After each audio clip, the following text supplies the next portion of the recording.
Hello everyone, आप सभी का स्वागत है भुवन सर्विस सेंटर पर। आज हम लोग चर्चा करेंगे जो भी विद्यार्थी है, जो भी एस्पिरेंट है, चाहे वो कॉम्पिटिटिव एग्जाम दे रहे हैं या स्टेट बोर्ड एग्जाम दे रहे हैं। ये बोर्ड एग्जाम का समय चल रहा है और जो भी एस्पिरेंट कॉम्पिटिटिव एग्जाम का तैयारी कर रहे हैं, सभी एस्पिरेंट के लिए ये वीडियो बनाया जा रहा है। आप लोग स्किप नहीं करेंगे और लास्ट तक वीडियो को देखेंगे ताकि आज आप लोगों के भविष्य में समय का महत्व और समय को लॉस करके आप क्या करेंगे, इसका नतीजा क्या हो सकता है, इस सभी के बारे में हम लोग आज डिस्कशन करेंगे। तो आप लोग स्किप नहीं करेंगे, लास्ट तक वीडियो को देखेंगे और जीवन में आप कैसे रह रहे हैं, समय का बर्बादी कर रहे हैं या समय का सदुपयोग कर रहे हैं, आप अपना कंपैरिजन करेंगे इस वीडियो को देखने के बाद। ठीक है, तो हम लोग शुरू करते हैं कि जो भी एस्पिरेंट है, जब एग्जाम पास में आ जाते हैं तब उसका क्या टेंशन बढ़ जाता है, स्ट्रेस आ जाता है, दिमाग पर स्ट्रेस आ जाता है। क्यों आ जाता है, इसका क्या रीजन हो सकता है? तो इसका रीजन क्या है कि जब आप स्टडी कर रहे हैं, आपका 1 ईयर का ड्यूरेशन मिलता है, तो उस 1 ईयर के ड्यूरेशन में आप क्या करते हैं, उसका नतीजा आपको ईयर के लास्ट में मिलता है। तो ईयर के लास्ट में जब एग्जाम होता है तब आपको क्या स्ट्रेस महसूस होता है? क्यों होता है? क्योंकि आप जो 1 ईयर मिला है आपको बीच में, जो 1 वर्ष पूरा, मतलब कि 12 माह नहीं मिलता है, उससे कम ही, तो मान लेते हैं कि 10 माह आपको मिला, 10 मंथ आपको मिला परीक्षा देने के पहले। तो आप क्या करेंगे, उस 10 मंथ में आप क्या करेंगे, उसका ही नतीजा आप रिजल्ट में मिलेगा।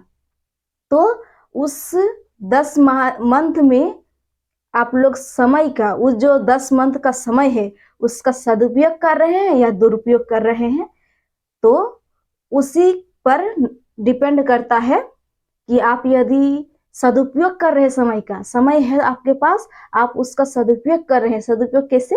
कि आप कोई भी कॉम्पिटिटिव एग्जाम का तैयारी कर रहे हैं या कोई भी स्टेट बोर्ड में जो भी स्टैंडर्ड में आप हैं, तो उसका आप स्टडी कर रहे हैं, प्रिपरेशन कर रहे हैं, तो क्या उस प्रिपरेशन को छोड़कर आप दूसरी लाइन में चल जाते हैं।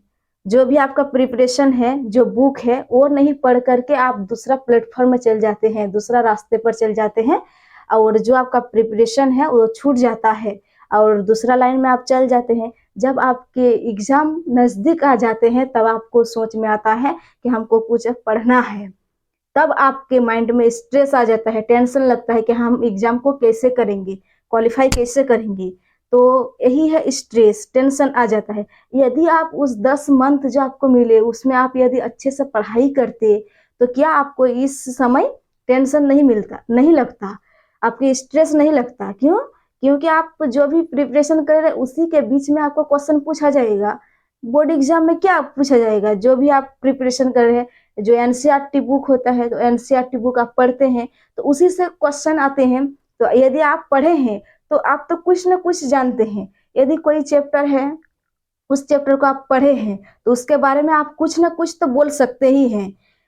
चाहे वो फुल फोकस के साथ नहीं भी पढ़े हैं, फिर भी आप उस चैप्टर के बारे में एक वर्ड को देखकर या सुनकर ही आप उसको बता देंगे कि ये चैप्टर में ये कह रहा है। तो आप पढ़ेंगे तब, आप पढ़े ही नहीं है तो आप क्या बोलेंगे? ट्रांसपीरेशन आप पढ़े हैं और ट्रांसपीरेशन यदि आप नहीं पढ़ेंगे तो आप क्या उसके बारे में कुछ बता पाएंगे? नहीं बता पाएंगे। उसी प्रकार से कि जब आप पढ़ेंगे, 10 मंथ जो आपको मिला उसमें पढ़ेंगे, तो आपको क्या, जो एग्जाम के नजदीक आएंगे तो आपको क्या स्ट्रेस नहीं लगेगा, या आपको कॉन्फिडेंस आ जाएगा कि हम पढ़े हैं, हम तो एग्जाम फोड़ देंगे, आपका कॉन्फिडेंस हो जाएगा। तो इसीलिए यहाँ पर क्या, सदुपयोग किया समय को। तो जो अभी सदुपयोग करता है तो उसके लिए ये कॉन्फिडेंस आ जाता है कि हम समय का सदुपयोग किए हैं, उसको तो अपने आप में कॉन्फिडेंस, आत्मविश्वास बहुत ही है कि हम तो पढ़े हैं, हम क्या वो पढ़े हैं तो उसको तो क्वालिफाई हो ही जाएगा, वो नो टेंशन, टेंशन नहीं है उसके पास। और जो नहीं पढ़ते हैं उसी को टेंशन होता है। तो आप लोग अपने में कंपैरिजन कीजिए कि आप जो भी विद्यार्थी है, जो भी स्टैंडर्ड में है, या जो कॉम्पिटिटिव एग्जाम का तैयारी कर रहे हैं, उसका भी आपका यदि एग्जाम नजदीक आ रहे हैं तो आप समय का सदुपयोग कर रहे हैं या दुरुपयोग कर रहे हैं, वो आप कंपैरिजन कीजिए। ठीक है, कि आप कौन कैटेगरी में आते हैं, कि जो पढ़ाई वाला कैटेगरी है उसमें या दूसरा कैटेगरी में।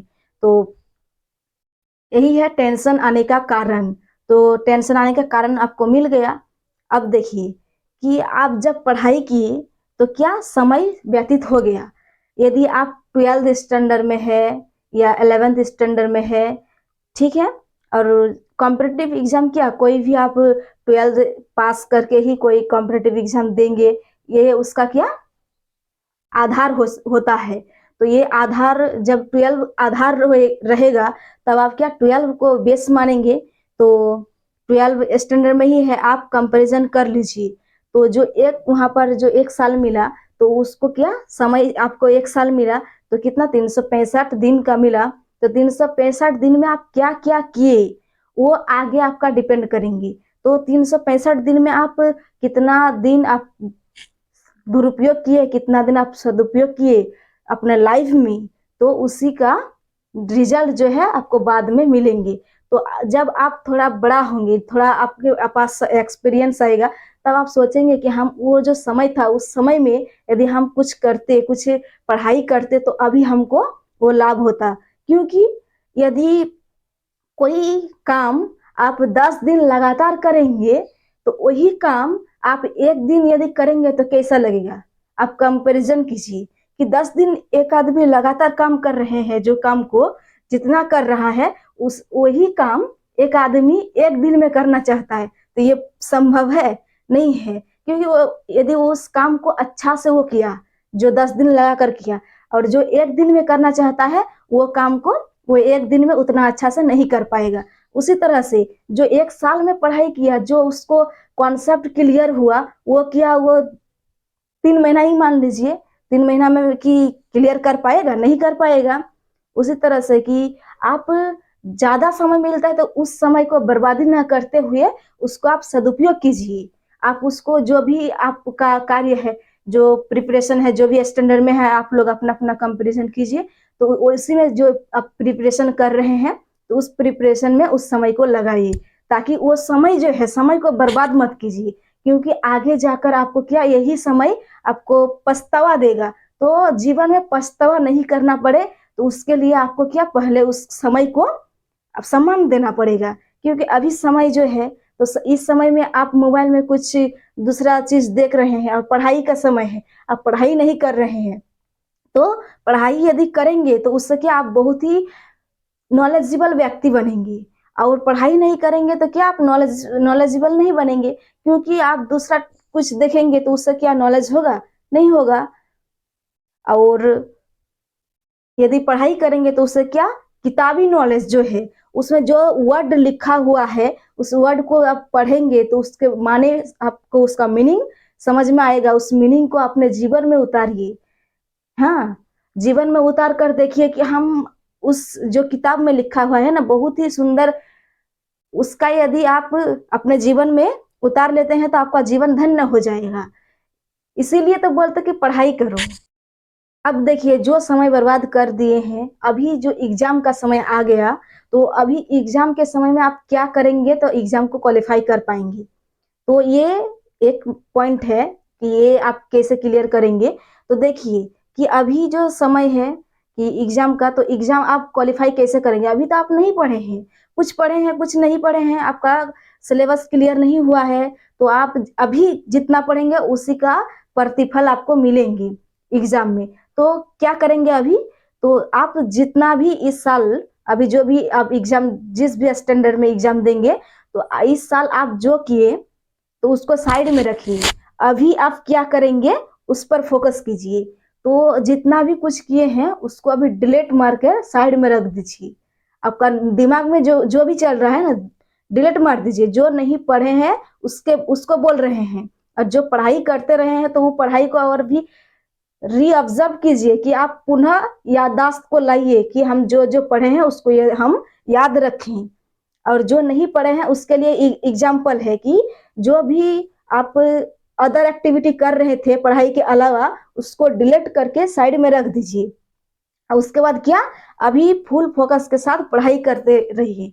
कि अभी जो होम स्क्रीन है ना, किसी मोबाइल में होम स्क्रीन होते हैं, लैपटॉप, कंप्यूटर सही में होम स्क्रीन होता है, तो आप लोग जानते ही है इतना कि होम स्क्रीन किसको कहते हैं। तो होम स्क्रीन आपका जो अभी ब्रेन का होम स्क्रीन है ना, उसमें अभी जो भी दिखाई देंगे, जो भी आप देखेंगे, जो भी अभी डाउनलोड करेंगे तो होम स्क्रीन में दिखाई देंगे। तो जो भी अभी पढ़ेंगे वो होम स्क्रीन में रहेगा, तभी जाकर आप एग्जाम में जब बैठेंगे तो वही होम स्क्रीन से आपको दिखाई पड़ जाएगा कि हम ये पढ़े हैं, तो ये फंसा वहां पर, जो क्वेश्चन है क्वेश्चन आपको मिल गया वहां पर जाकर, जो जो पढ़े हैं, तो आप क्या कर सकेंगे, उसके बाद आपका एग्जाम क्वालिफाई हो जाएगा। तो इसीलिए बोल रहे हैं कि जो अदर एक्टिविटी किए हैं उसको डिलीट करके रखिए, और जो अभी होम स्क्रीन है आपका ब्रेन का होम स्क्रीन, उसमें क्या अभी जो भी पढ़ेंगे उसको डाउनलोड कीजिए। मतलब कि अभी जो पढ़ाई करेंगे उसको फुल फोकस के साथ पढ़िए और अपने माइंड पर डाउनलोड कर लीजिए, ठीक है। और फिर ऐसे करके आपका एग्जाम क्वालिफाई हो जाएगा, ठीक है ना। यही कहना था कि आप लोग समय को बर्बादी न करते हुए अपने जो कर्म है, आपका क्या कर्म है कि आपको प्रिपरेशन करना है। आप जो भी स्टैंडर्ड में है, हम सभी को बोल रहे हैं कि अपना प्रिपरेशन करना है।